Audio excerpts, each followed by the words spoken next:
Wow. Hello, everyone. This is episode 12 of She Loves It, and she really is loving it. She really is loving it. I'm here, and I don't know where to look. I'm like, oh, I've got Philippa Bowers. I've got Philippa Bowers right here with me. Can you believe that? Um, so this episode's going to be a little bit different. Normally, when I record my podcast, I'm out walking on Exmoor on the Oh, hills. really? Yeah, so Oh, I walk the lands, I walk the energy lines, and I yes. channel Oh, well, through. Terry, my beloved, Yeah, was very keen on energy lines, and he really? was he was plotting them all around the planet. No Yes. way. So I he f- needed a particular um, way that you could do that, because obviously we normally look at maps and they're flat. Mm. So if you drew a straight line across from that, wouldn't give you necessarily the line that actually works Mm. between sacred sites. Yeah, because it often Go follows around. like valleys and and round, and also is just attracted to to go round the hills. earth, because the earth is Yeah, not flat. The earth no. is round. Let's just say, Shocker, guys. I know, say that, shall we, to start with? Yes. Oh. So there, yeah, That's another. We've been like chatting a little bit before we get going, that's true. and there's been so many things that I've just found myself being like, "Oh, Rachel, don't forget to talk about that. Don't forget to talk about that." And that's another little synchronicity of Yeah. so many of the things that we've talked about. But so I wanted to share with you guys listening how I came to be here with Philippa, because for me it was a little bit of magic. And you know, when we were saying, so just before Philippa and I were talking, and we were saying about how, like, people come into your life or things happen in your life that take you in certain That's true. directions. Yeah. Yeah. And when I came to see you, so right, rewind, guys. This is what happened. I did a timeline shift. So we've just moved house. I've talked about this a lot on our podcast. We Yeah. had a family farm that Mm. my family had been, my dad's side of the family that I was telling you about.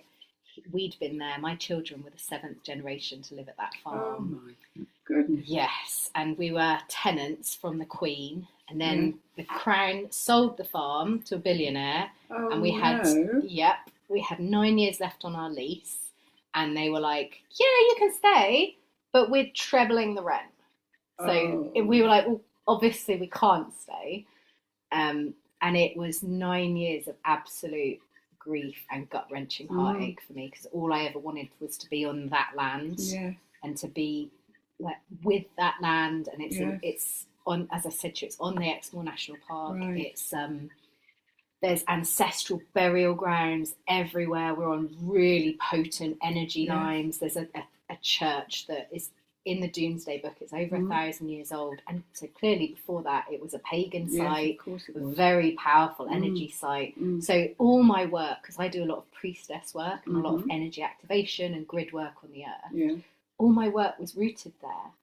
And so it was just absolutely heartbreaking, making this transition. Yeah. And we were so lucky. We managed to manifest a beautiful cottage, Mm. 5-bed cottage in the same hamlet. So there's only 26 houses. Oh It's not my like there's word. loads of houses, but me and my husband, we manifested this And what house, is the hamlet called? Rodhewish, or Rodish if you're local. Yeah. So if you're local, you'll call it Rodish. Rodish. But if you're an It's spelled. interloper, Rodhuish. Oh, I'm going to look that up. Oh, do, yeah, because if you ever come down, you can Yeah. take you to the church. It is magical. I would love to do that. It's, yeah, I I'm do very visit fond Cornwall of it. every now and again, so I might Yeah, you could make a detour. pop in. It is a bit of a detour, but when we go to Cornwall, we then go over Exmoor.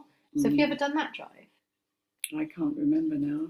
I don't think so. It is a bit different. You go along the North Devon coast all the way Ah. down.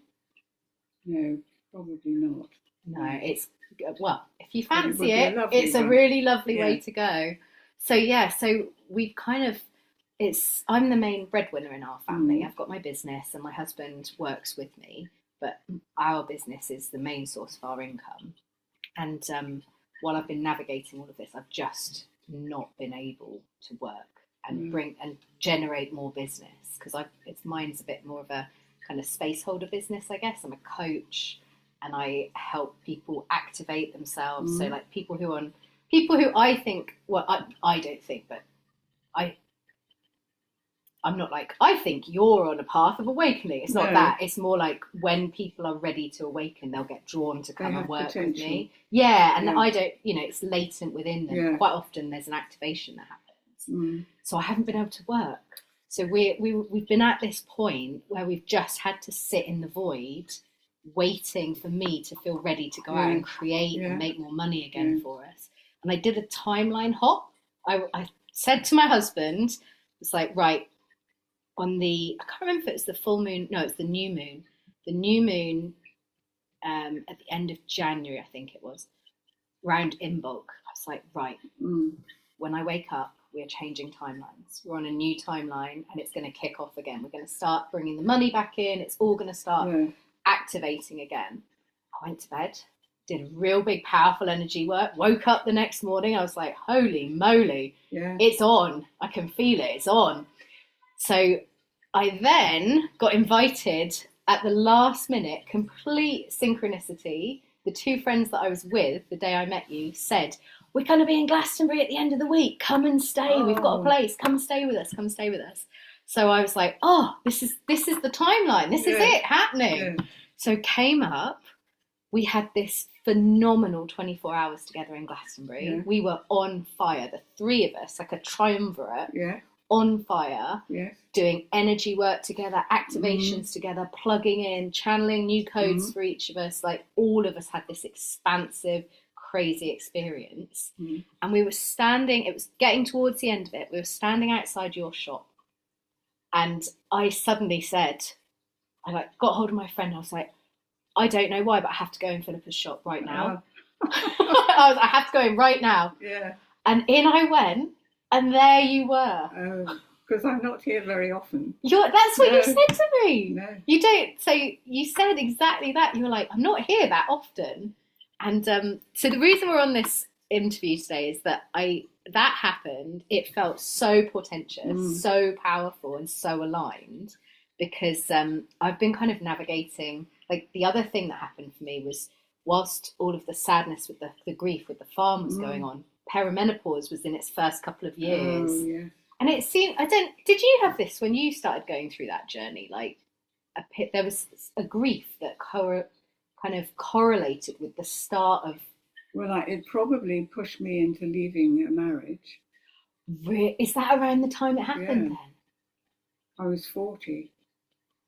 And to be honest, I tell you what happened. I separated from my body. I rose above my body and I was on the ceiling looking down at me, standing at the sink, being the good housewife, while the husband was eating the breakfast I had cooked for him. And I said, this can't go on. Your higher self looking down said, this can't go on. Never done it before or since. Oh my God. I can still hear my voice saying that. Oh, that's giving me shivers. And that was the end. And I was completely immovable. And you just, from that moment, you just knew, like there was a complete. I mean, that's a timeline shift, isn't it? That's a complete. Absolutely. This is my mother couldn't understand it because I lived in a lovely big detached house with 3 cars on the drive and all this stuff, and of course I didn't. It doesn't mean a thing. Does not mean anything. And she couldn't believe it when I moved into this tiny little cottage, which was my share of doing. And I was perfectly happy. Yeah. Cool. So where was that when you moved to Glastonbury? No, that I was in Farnham because at an art college there called West Surrey College of Art and Design in the sculpture department. And of course I said, well, that's it, no more men, all done. Too many men in my life. There were quite a few before this one, and I never cheated or anything like that. Oh no, never did anything like that. Anyway, within about a few months, on solstice evening, summer solstice evening, a friend of mine came to me and she said, come on, you're going to a party because Superman will be there and I have to get through the door. So I said, oh, and he was a young man who looked like Superman. The one who had the accident. I forgot his name. Was it? I know the one you mean. Anyway, whatever his name was. God, I don't think I even changed my clothes. So I said, oh, all right, come on then, I'll come with you. So we went to this house. It was a student house, lots of students living there. And of course, the minute she got through the door, that was it. She abandoned me. And so I thought, well, I'll just stay a little while. And I did get talking to this older man. And apparently, the hostess of the party turned to my friend who'd got me there. She said, oh, that's an idea. I hadn't thought of that. They might be good together. No, I want him to have a younger man. Oh.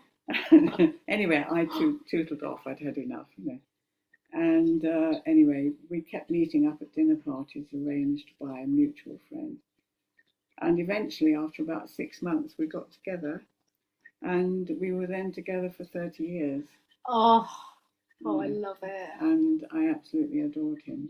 And that's Terry, the love of your life. Yes, absolutely. We've I feel so like you made me cry earlier. I had to fish my tissues out of my coat pocket because I don't know.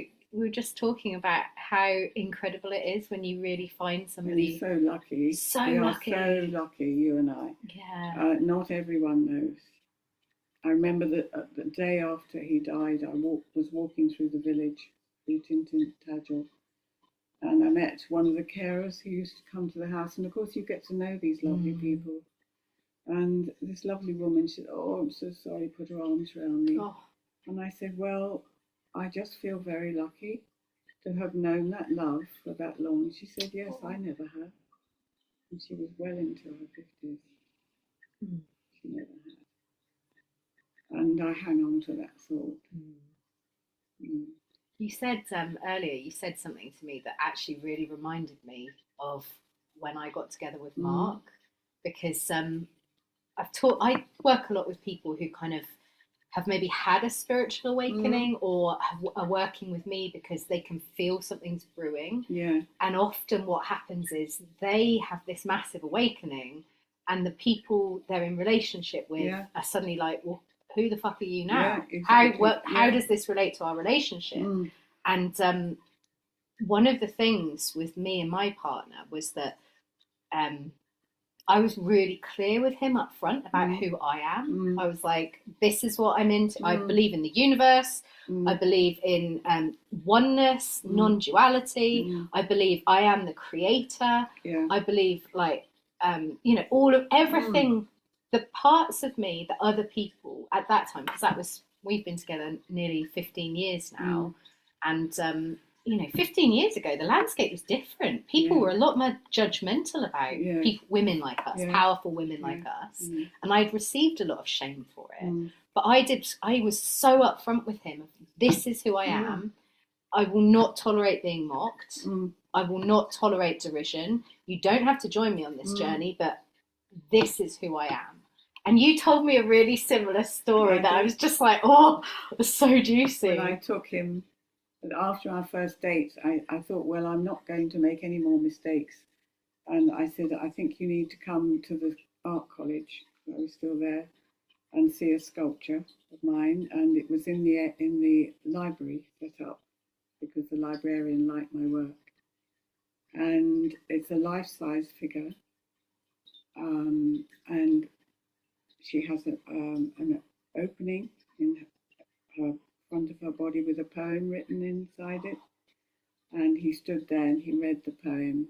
Tell us what the poem's about. Well, it takes you through, I wish I could recite it to you, but I would haven't got a copy here. But it takes you through crawling out of the slime and then becoming a two-legged creature upright, and then learning to speak, learning to croon to your baby, and then men took over and controlled her, and with war and germs, well, testosterone basically, but I don't put that word in. And that is the way she came to die here. It's called Requiem. Requiem for the feminine. And he read it through, and he said, "You really believe this?" And I said, "Yes, I do." And that was it. He was with me all the way from then on. So he saw truly, He truly who you saw are. who I am. And he was a scientist, a very, very open-minded scientist. And we got on. We never rowed or shouted at each other. We just absolutely adored each other. Mind you, I've also had a dog who was a bit like him called Percy. And Percy never, ever did anything he did not want to do. Percy did Percy. Was very much the same. Very nice about it. Never got angry, but you could not make him do something he did not wish to do. He was resolute. Yeah. Resolute and determined in what he wasn't available for. I understood that. Wow. I just think that's so beautiful, and I hope anyone listening to this who maybe, I don't know, maybe has come out the other side of a relationship where they weren't free to be themselves will take on board the power of standing in real ownership of who you are and just being unapologetic about it. Yeah. You know, this is me. That's right. And this is who I am and what I stand for. Because it just sets you up for such a good relationship, doesn't it? Oh yeah. Yeah. But also, you see, I think you have to accept certain things happening that you don't necessarily understand. Now, for example, in the summer holiday, before I announced that the marriage was ended, I took a bag of clay home and I made these little fat ladies. I know them very well. And I took them into the college and set them up on this table. And this lovely tutor came by and he said, "Oh my goodness, why did you make those?" I said, "I have no idea, I just like them." And he said, "I think you'd better go to the British Museum. I'll give you a letter. I know someone there." And I went along, and sure enough, down in the basement, they took me down in the basement, and there are amazing things down there. And as he said, they've been digging up little, whatever you'd like to call them, votive offerings for the gods. Who knows? But he could see the resemblance. And I very rarely actually copied any of them. Very, very rarely. I make my own version. Yeah. And I have no idea why. I do not know. So whether I was tuning into a past life or just tuning into all life, maybe that's more likely that, actually. Or both. Yeah. It's probably both, you know. No idea. Excuse me. And I still make them now. And that is the story. When I came into your shop. Oh, did I tell you? You told me that story, and I was like, I have to get Philippa on my podcast if I can. It's brand new. I've only released 5 episodes. I've got another 7. This will be number 7 recorded. So it's really new. So it was an amazing feat that you said yes. I'm so proud. I'm so chuffed. Well, but it was that story. And right, guys, some of you will be watching this. By the time it's aired, it might even be on YouTube, and you can see Philippa's beautiful face and vibrant life force. And when she told me her age, I was just like, jaw on the floor. I was like, are you kidding me? You can't be. 85. Yes, 85 I had my vibrant birthday years. last week, yeah. Oh, happy birthday!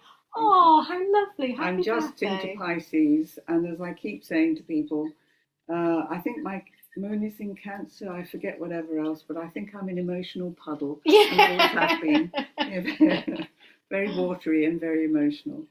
But, yeah, 85. 85. And as I think I told you, and a friend of mine and I have a laugh about it, but old ladies have been coming up to me for years, well, a long time ago now mostly, and saying, "I'm 82. You know? Yeah. So here I am. 85. Yes. I think it's amazing. I think it's just so inspiring, and while I'm kind of like, I love it. Like Philippa keeps saying to me, "You're so young. Well, You're you so are. young." I love hearing that. Tell me again. Well, you're younger than my. Of course you are. You're younger than my children. I love hearing it. Oh, No, I've never been one to really care about age, though. no. You know how some people are like, "Oh, I'm going to be 30." I've Yeah, never no. given two hoots about that, but I don't know. It just this. I'm really like diving into the perimenopause stuff because I Yeah. was a bit resistant, and then I realised it gets to be such an empowering journey, and I want to talk about that for other people. Okay. And that was another thing. Like when you said that you're 85, I just thought, shit, wow, you know, because I'm so, you know how you're so passionate about your work, Yes. and yes. it drives you and it keeps you going. Yes. that's how I feel about mine, and I don't even feel like I'm getting in my stride yet. I feel like it's just getting going. So yeah, it's exciting. It's just so inspiring to speak to you. And yeah, so Philippa, that story combined with the fact that me and a very dear friend that I talk about on the podcast a lot called Hayley, we both, she's got one of your bigger pieces, and I had a piece from the old shop. Yeah. I've always had the small goddess ones. Yeah. Largely due to finances, Well, if I'm honest, unfortunately, but it's on my list to save up. But the problem is choosing. I like everything that you create. I'm like, oh, I want that one, and I want that one. But yeah, I had, and then I've got another one the same. So I've got two of the smaller goddess pieces.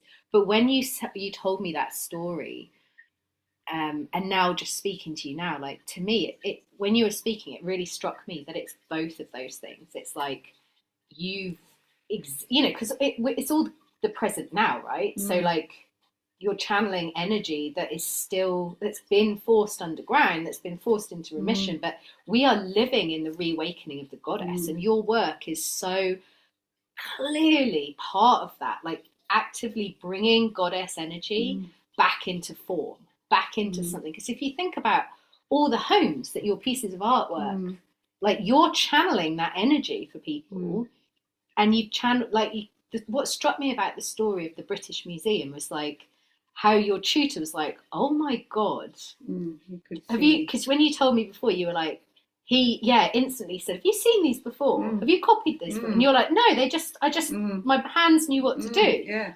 That blew me away, because I was like, there's a woman who later in life followed her true calling and suddenly giving myself shivers, Philippa, tapped into an energy field that has been dormant, that desperately needs to reawaken, and started channeling something ancient in such a relevant and powerful way. That was 45 years ago as well. God, so because you were a mature student, weren't you? So I would have been about maybe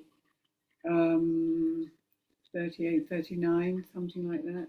And what made did you want to study art when you were young? Oh, God, yes. Oh, yes, but I was talked out of it very cleverly by my maths teacher father. I did do a course at Chiswick Polytechnic, learning to make dress patterns and that sort of thing. And I worked in the dress trade for a short while, where I met a lot of refugee women. Oh, wow. Oh, God, I will always remember them, because in 1958, you see, it wasn't long after the war. And one lovely woman I often think of, called Sophie, she was, I think she was a Polish Jew, and she had seen her husband and son shot. Her daughter had died in her arms, and she could still laugh. Oh, mine darling, mine darling. You like a gherkin? Have gherkin. Yes. Oh. She was wonderful, and there were several of them in that. And the company was run by a white Russian and a Jewish wife, German Jewish wife. So quite a strange mix. But they therefore had all these refugee women working for them, and they were all so grateful. Yeah. So grateful to us for giving them homes. Wow. God, that's They'd set me off again. every one of them had been in a prison camp. Oh my Terrible, God. terrible death camps. Do you think being with women who've been through something like that kind of influenced, because obviously that poem that you wrote, that you, when you were describing it to me, you were describing it as like the destruction, the history of the destruction of the feminine. Yes. Do you think like there was any meeting those women had any effect on? Probably. I was so young, you see. I was 18, and of course, because I hadn't gone to art school, I had this romantic idea that if I went to Paris, I might somehow become an artist. Anyway, I buggered off to Paris. Did you? Yes. Did you speak French? Well, I'd learned a bit at school. I'd learned some at school. Oh, wow. But unfortunately, I got a very bad ear infection after about 6 months, and so I did come back. But I have very happy memories of Paris. Yeah. Oh. So you had lived in the Latin Quarter, shared a room with a girl I'd been at school with, and hilarious times we had. Very innocent times as well, actually. What was Paris? Because that was all like Nouvelle Vague and all that kind of chic, wasn't it? So 59, I was there, yeah. Was it amazing? Well, the thing is, when you were very young, you just accept whatever's going on. Yeah, that's true. It just is what it is, isn't it? That's just life. Just accept it. Yeah, you don't look at it. So you don't know you're living through an epoch when you're in that epoch. You don't. You are so right. Yeah. Yes. Wow. And I came back, and then I again, through meeting a girl I'd been at school with, she was working for BEA, it was called, British European Airways. And she said, "You could do this." I thought, maybe I could. Okay, so off I went. So I worked for them for a couple of years. And then I swapped over to BOAC, as it was. What was that? Overseas, British Overseas Airways Corporation. They merged later. And yes, which is why I haven't had a drink in 25 years, because I think I had a misspent youth and drank rather too much. Too much fun as an air hostess. Is that how you met your first husband? He was a pilot. Yeah. He was a pilot. Mm. Oh. And so yeah. Wow. There we go. Cool. Oh, there was something I was just thinking I was going to ask you, and it's just slipped out of my brain. Oh yeah, about the art school. So you wanted to be an artist, but it was thwarted. That's all I'd ever wanted to be. Oh, I wonder if you'd actually gone when you were young, if the same, if it would have emerged in the same way. I think it might not, because I suspect I would have been channeled, obviously one is very kind of malleable, young. And so I probably would have become an art teacher and probably never really done my own work. And I wonder as well, because I was thinking, I bet if you weren't meant to go. No. I bet if you'd gone to start off with, it wouldn't have been a whole different world. Exactly, it would have kicked off a whole different timeline. What happened was, when I did a foundation course, and I had already realised I needed to get out of the marriage, but I didn't know how to do it. And I thought, well, if I could earn enough money to live, eventually I would. And so we were all applying to other colleges, and of course I had 2 children and a husband and a home and everything. So a tutor, bless his cotton socks, he said to me, why are you applying to these colleges where you're doing painting and illustration when you spend your entire time here getting covered in plaster and clay in the sculpture department? And I said, well, I don't know really. He said, apply to the sculpture department locally in Farnham. And this wonderful man who ran it, he was near retirement, and he gave me a chance. Wow.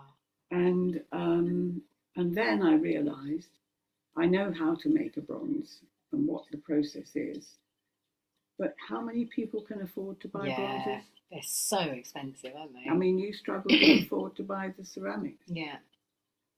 And to be honest, I make very little money out of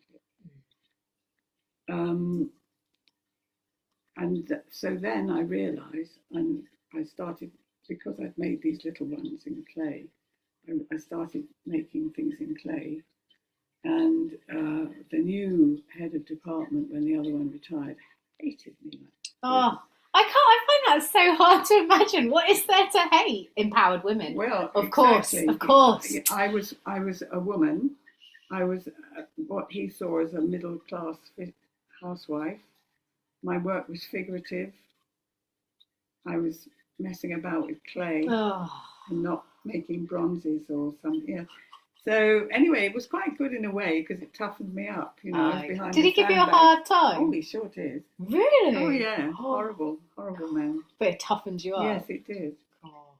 And I realised I didn't have to get a first class honours degree. Nobody's ever asked me if I have a degree. I literally never occurred to me. No, there you go. No, because your work speaks so profoundly to the soul. Well, thank you. But no one has really ever said to me, "Well, have you got a degree?" They had introduced it all as like a university over the years. I can't remember when. We had to write dissertations and all sorts, which you would never have done, I don't think, the earlier time I would have been at art school. Anyway, here I am. Yeah. And are you still loving it? Oh yeah. How many years have you been professionally since since leaving your husband? And yeah, well, what happened was, to begin with, I thought I ought to go and teach, and so I got a place in Reading University, and I then met Terry, and we used to go swimming, and I was swimming up and down the pool in Farnham thinking, oh Christ, I've got to go to this course on Monday or whenever it was, and I just thought, I can't do that. And as we were walking home, I said, I just can't do it. And he said, oh, thank God for that. Oh. I know. So he knew it wasn't the right thing. Oh, bless him for not. So then I got a stall in Covent Garden Sunday market and had a stall there for a couple of years.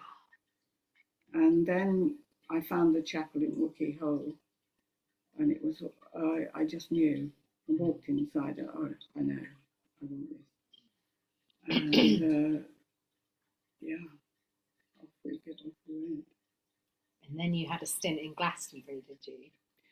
Yes, so Glastonbury was just a short distance away. I had exhibitions in Glastonbury, and yes, Helena Kopian, who owned the Glastonbury Experience, came into an exhibition I had at the Assembly Rooms in 1986, I think it was. Wow. And she brought the Wise Woman of Wookey Hole, and we carried her down the High Street and set her up in the courtyard, and she said, I would love you to have my little shop. So I've had that shop in the courtyard for a while, and then I took on the shop across the road, and then my husband persuaded me to retire. How old were you in his retirement time? I was in my 50s, late 50s, I think. I'm trying to think how old I was. Was he retired at that point? Oh, yeah. And wanted the company? Yeah, I know. Yeah. Exactly. Come play, Philippa. Stop working. And I'm not very good at doing nothing, so we arrived in Cornwall, and I was absolutely a fish out of water. And he said, why don't you try writing again? Because he knew I had tried in the past. Oh, is that where the poetry came from? Because you've been a writer as well. Yes, I have been writing. And so I just wrote 2 books, got a publisher. Oh, wow. Piatkas. It took 7 years, mind you, to get an agent and a publisher. And then, unfortunately, the publishers sold on. Judy Piatkas, her name is. I'm very grateful to her for taking me on in the first place. And so eventually, because the big boys, what are they called, Little Brown? Anyway, they weren't really interested in my books, so I said I'll buy back the publishing rights and print them myself. So what were your books about? I had no idea you were an Well, author as those well. books are about, how can we describe, about the wise women and the treatment of them. Wow. But they're told in a way, looking back, so that the heroine is living in the 20th century with flashbacks. Like past life flashbacks. Yeah. Wow. So that juicy. Was that. And then when I got here, nearly 14 years ago, I was sitting in the Abbey, and I think I had just started making sculpture again, or maybe not even that. And I was sitting on a bench with my back towards the Abbey, and I had this whole story coming to me of how the Abbey got there. And I didn't even realise at the time, but behind me was a well, which had been enclosed and covered up, but has since been opened up, and you can now see it. But that is why I believe, and I call it the Dark Well, because that well is why that whole Abbey is there, in my opinion. Really? And the story of the different keepers of that well. Wow. The sacred waters. Mm. So, yeah. So here, yeah, I just, I felt I belonged here, you know. Yeah. And I mean, I keep saying to people, you know, some of us are just drawn here. The hook goes in, wound in, and we range from the totally insane to the slightly bonkers, which I will admit to. Where do you fall on that spectrum? Where do I fall on that spectrum? Well, I don't know. No, you don't know me well enough to know yet. Well, probably, but you certainly got, well, you've got your own special place anyway. Yeah, I do, but it's connected. There's a Longstone in Exmoor, the Exmoor Longstone that's connected to Glastonbury. So one of the things in the fullness of time that I want to do, because my goal is to train a generation of earth priestesses. Yes. That's my goal. And it will be very much anchored around where I live and then connecting it to here. So one of the things that I want to do is take people on pilgrimages from the Exmoor Longstone back up to Glastonbury. So we're physically walking. Well, I'm sure Terry could have found you a line. Yeah, he bless him. We'll have to see if he'll visit to give us some information. Yeah, because you're clearly such a channel as well. Like such a powerful channel, channeling the words, channeling the information, channeling the goddess energy, you know, like we are surrounded by it in your shop here. Yes, but I don't actually have any religion at all. I steer clear of anything called a religion. Just be kind. That's all we need to do, is be kind. If we were kind to each other, there wouldn't be rules. It's not, Yeah. Do you have a faith? No, just be kind. I tried very hard, but aged about 10, I realised I couldn't quite believe all this Christian stuff. Mind you, my father was an atheist. Oh, was he? And my mother was a kind of touch your collar, to be on the safe side, Christian. So she used to take me to church. Did she take you every week? Not every week, just I don't think. High days and holy days? But, and I can remember him saying once when we were supposed to be going off to, I had a brother I adored, older brother, and we were supposed to be going to Sunday school, and we're moaning about going to Sunday school. And my father looked up from marking his maths papers. He said, "You don't have to go if you don't want to." I would think we never went again. Oh, really? Done. I know. Yeah. So they never quite got me. I mean, I even tried to be confirmed with my friend Maureen. We went, and I did try, you know. but there were too many arguments against I it. refused. So like I said to you, we live, we've got this church, this incredible chapel that's right next to us, and it's my family have been involved with it for years. But it's a portal for older energy. Yeah. You know what I mean? Like it's Yes, it's a powerful portal. Yeah. But I remember the moment I was probably around. I think I might have been a bit older. I think I might have been like 12 or something like that. I remember sitting there and listening to the old man vicar. Mum said when I was a little girl, I used to call him old God Hickman. He was called Mr. Hickman, and I called him God Hickman. She's like, no, babe, he's not God Hickman. But yeah, I remember listening to God Hickman. Yeah. And I remember the moment that something, and I'm pointing at my chest, but something in me was like, no, this isn't you, this isn't right. But I do have faith. Like I have such deep faith in the divine. And I don't, like in Taoism, they say the Tao that can be named is not the eternal Tao. So it's like anytime you try and give voice to it, anytime you try and explain it, you're never able to that's actually. More or less my feeling. Yeah. I mean, I just wouldn't even try. No, I do. I endlessly try. I'm endlessly trying because I feel like so much of my work is to help people wake up to that power in our lives, that existence, because it's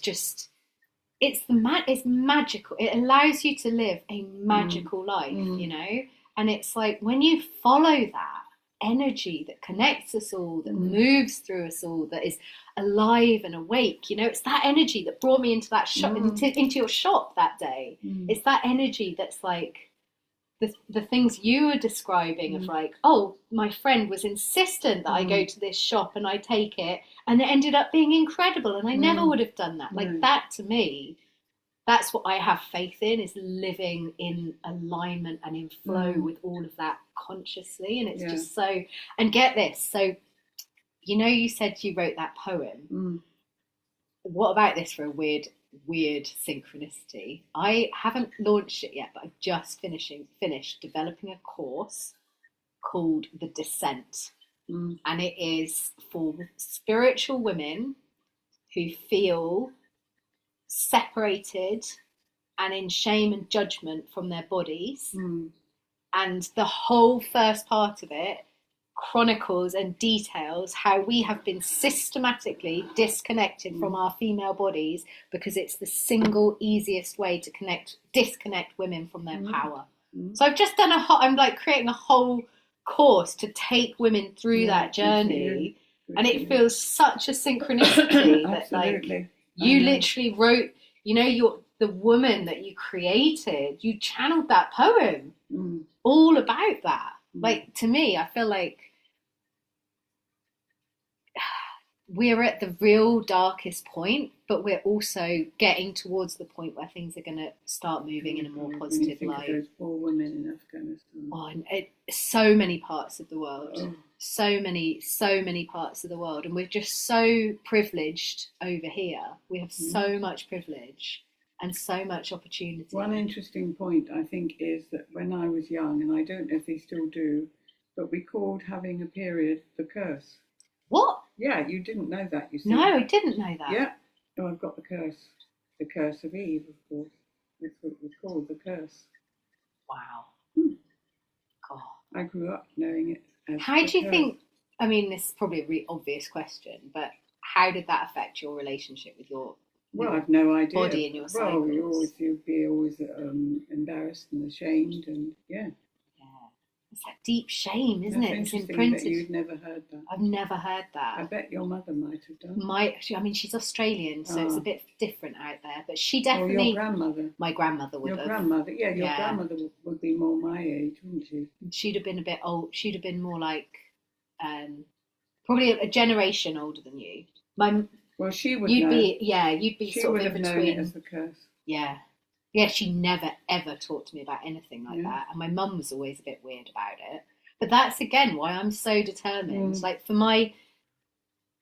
with my two children, because I've got, like I showed you the pictures, I've got a gorgeous little girl and a gorgeous little boy, and me and my husband, we've just been so like matter of fact, embracing, upfront about bleeding right from the word go. So they see it, you know. If I go in the night, I don't flush the toilet so that the don't wake anyone up. So there's like a bloodbath in there when they come in the morning, and it's like we've taken that decision to just be really unshaming about it, really open about it, and just own it. And Mark is brilliant like that, because every time it's my bleed, he gives me I get to go and retire to the bleed cave. So I go to bed and I get brought drinks and I get brought treats and I watch my movies and I just relax and be in the intuition and all the magic that comes with it.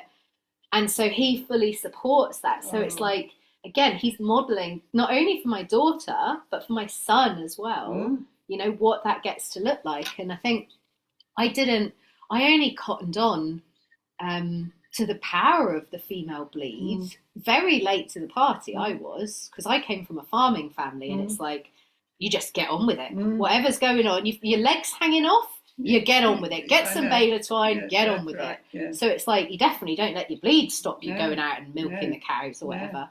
So I was definitely late to that party, but when I really embraced it, it's been magical. And it was a bit sad to know that that part of my life's coming to an end. You know, because I'm going to miss the cyclical nature and the kind of the different energy that you process while you're in that cycle. Well, I hope you have a very easy menopause. I did not have a good one. Oh, really? And I still take HRT, a very low dose. Oh, that's interesting. But not everybody needs it. But I know my mother didn't have a good time. My grandmother did not have a good time. So some of us are not. Well, we weren't always all designed to live much longer than at the menopause. Such a good point. I've not thought about that. Yeah. So don't worry if you can't cope. Yeah. Do take whatever works. And I tried several different things. I tried every herbal thing under the sun. How did you know that you needed to? What was like? How did you know that? An extremely sore nanny. Got you. Okay. Not good. No, definitely not good. And definitely not. We had a very good relationship. Yeah. So you can imagine it was very difficult. And eventually I went to a private clinic, which I'm sure no longer exists, called the Churchill Clinic in London. And this wonderful woman said to me, she said, if you want to be an independent old lady with strong bones and a strong heart and a strong something else, I forget what the other thing was, take these. Wow. Did you have any like inner conflict about taking it? No, I didn't. No, but people do. Yeah. And I knew somebody who had a terrible time. And it wasn't natural. But then they all went through a whole thing about 15 years ago, saying it was of the devil. You know, women. Yes, you should never take it. Never. You know. And but I just thought, sod it. I'm very sorry. I just need it. Yeah. And my doctor tried to persuade me to stop taking it. So I said, well, I'll tell you what, we'll compromise. I'll take the lowest possible dose. And I still do take the lowest. I wonder if, like, that's another reason that you're so, you know, fit and impassioned and, I don't know. I will never know. No, you'll never know. But you are, you know. I'd love to be like you. And I'm really, life goals. I'm only telling you just to be on the safe side. If you don't have any problems, and you just stop menstruating, perfect. You're brilliant. Yeah. But if you do have problems, then seek help. A lot of my friends, obviously I've got friends similar ages and some slightly older, and they're all, you know, similar people to me. They're all quite out there, I guess. And most of them have gone the route of HRT. Okay. Yeah, so they've like just found it so beneficial. So I definitely, if I'm honest with myself, there is definitely a part of me that is resistant to that.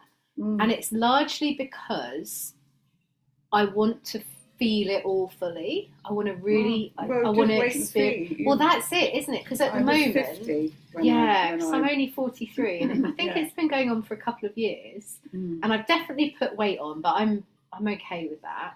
But like one of my friends, she started getting herpes all the time, which she'd never had, and it was awful. And she was like, I was in physical agony. And I thought, well, like that's a totally different situation. And another of my friends who's just gone on HRT, she was like, she'd had terrible periods when she was a young girl, and they'd gone back to that, and she was just in like ridiculous agony. So I'd like to think that I will know if I need to. I'd like to think that my pride wouldn't get in the way, but that's definitely how I feel at the moment. But I asked my mum about her experience, and I knew she wouldn't be very forthcoming, but I was, but I did ask her, and she said, to be honest, Rachel, I was one of those women that just sailed on through. She's like, I didn't even really notice it was happening. She said, occasionally I had a hot flash, but they weren't that bad, and they were very occasional. That was the sum of. No, you see, my husband said that sleeping with me in the bed was like being in a sauna.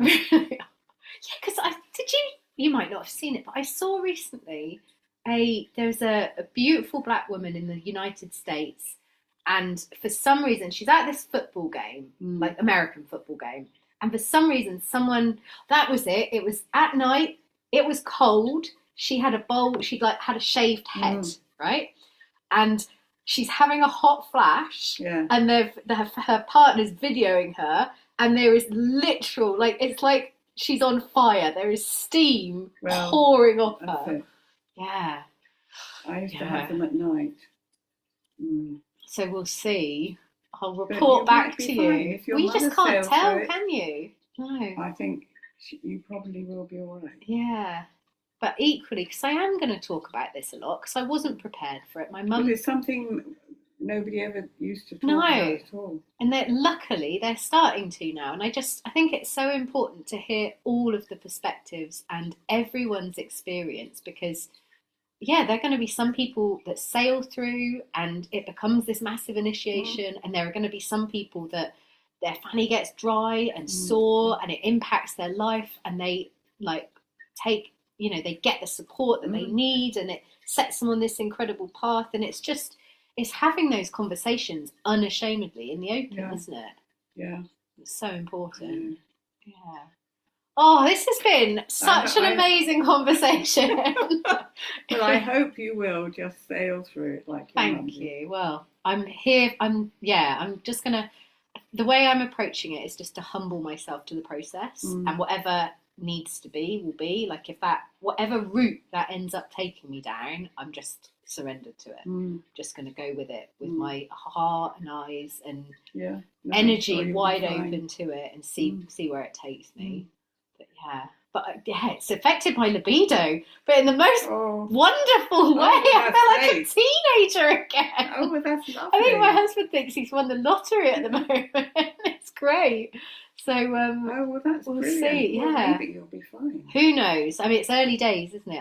I'm 43. Yeah, I've definitely been in it without realising. And what's been weird for me though is my bleeds started to. I used to be someone who was regular. I'm very Virgo. So you're a watery puddle. I am like Virgo. You know, like get it organised, little misorganised, little miss. You know. So my periods were always like that. They were like 26 days on the nose. I could plan my life around them without, hormones or anything. They were so regular. And then when the grief kicked in last year, really, when it was really like, this is the last few months of us being here, I did this big pilgrimage to London, and it was the first time my period had been weird. And what had happened was I'd had a bleed, and then 2 weeks later I went on this massive pilgrimage, and another one came. Oh no. Well, to me it was like, wow, my body there's a release happening that is like, my body is doing something you know, linked with my psyche and linked with the energy of what's going on around me. So it was, and that keeps happening. Like my bleeds have got more irregular, but they will align themselves with things in a completely different way. So it'd be like when I did that timeline shift, you know, I was saying about right at the start, I got a bleed then out of nowhere, a huge one. So it was like, okay, so something else is going on at a different level with this.